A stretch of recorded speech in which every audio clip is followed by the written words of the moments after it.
Clay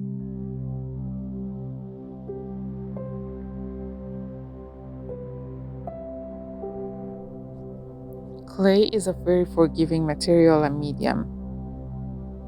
It has a lot of opportunities when you work with it, and it comes from the earth. It's flexible. It's humble.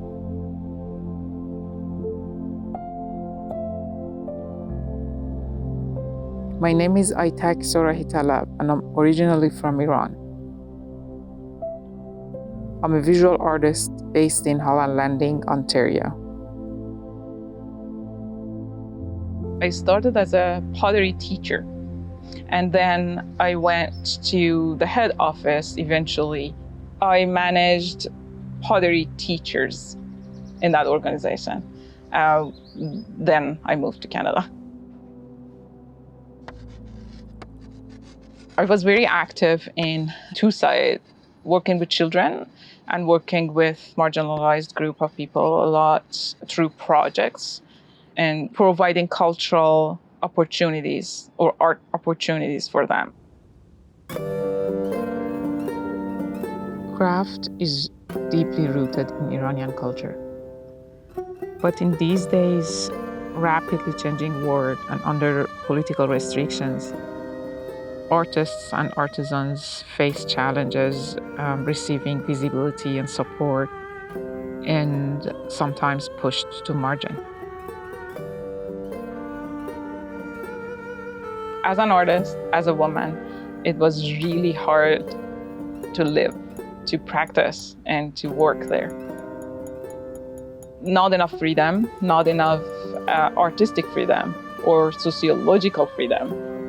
So we decided to go out and live somewhere that have access to free word and meet people freely and speak of our experiences.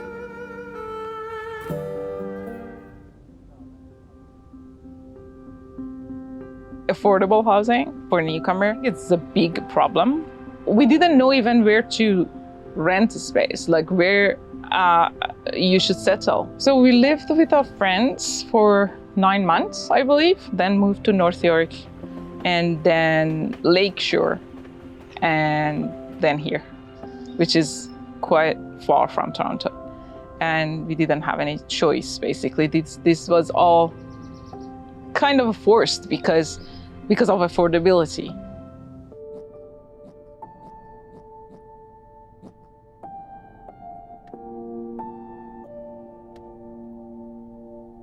And the other one was job market. So I was employed, I was full-time employee back home. But here I didn't know if I can get a job as an art admin. Like, it was quite challenging.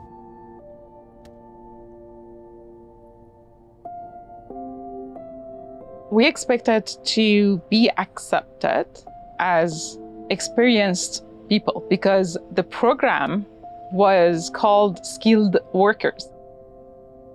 What we found out was between the immigration and the actual society, there is a big gap. Like, you can come as a skilled worker, but there is no demand for your work. I see people who come from different countries with extensive experience of running organizations, but they don't get the opportunity here because of Canadian experience.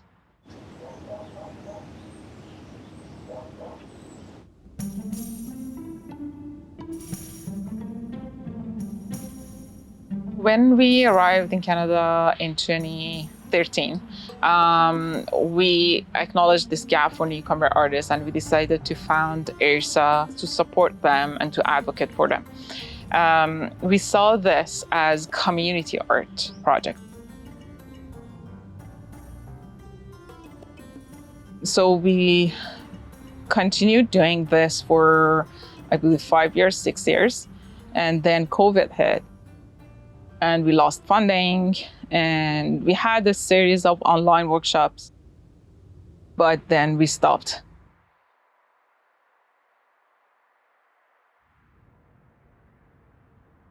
This is my office as education manager at our cultural center. As an art admin, I combine the elements of art practice with educational aspect.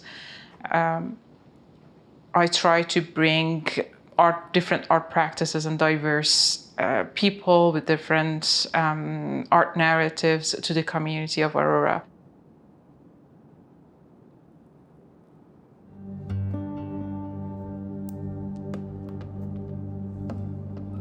I'm really interested in public art, and I wanted my voice to be publicly presented, my art to be publicly presented. So I found a few opportunities through the City of Toronto and Billbox.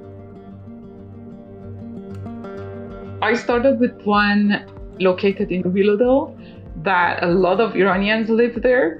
And I got a very good response, very good feedback from community. And through this dialogue and conversation, we kind of, like with those people, we kind of exchanged cultural aspects of our life.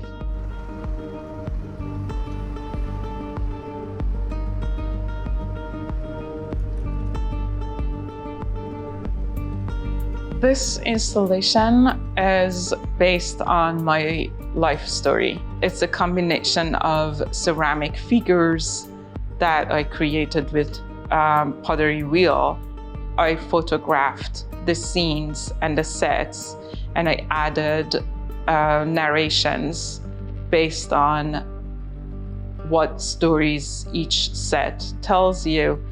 For example, this one is based on a poem in Persian that says گیرم که میکشید گیرم که میزنید با رویش ناگزیر جوانه چه میکنید.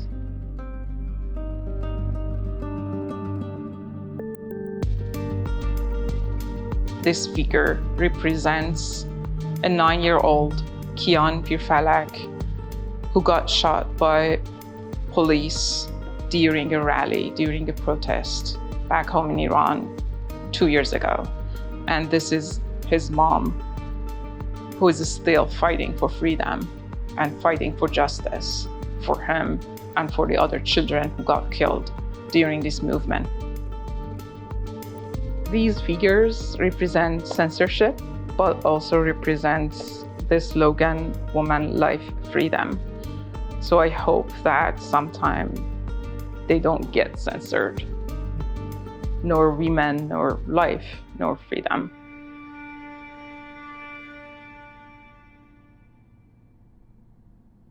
This specific movement is about women's rights, and it started with a woman got killed in police custody in Iran. Her name is Jina Mahsa Amini.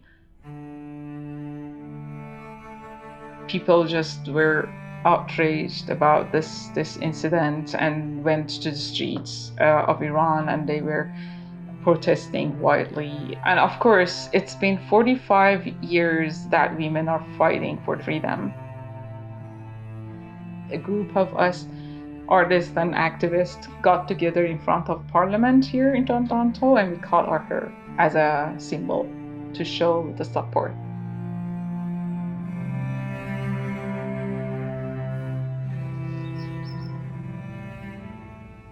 Memory is a big part of my work, or let's say collective memory, because I want to be part of the message. I want to be the visual part of that people try to deliver with their protest.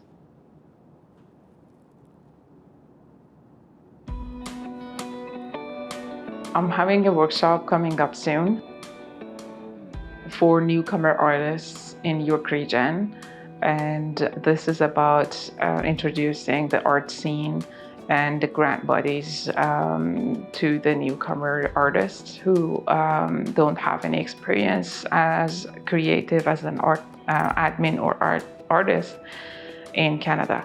And this has been my passion for a long time since I had that organization, IRSA, but it's dissolved now. But I try to continue that work wherever I go.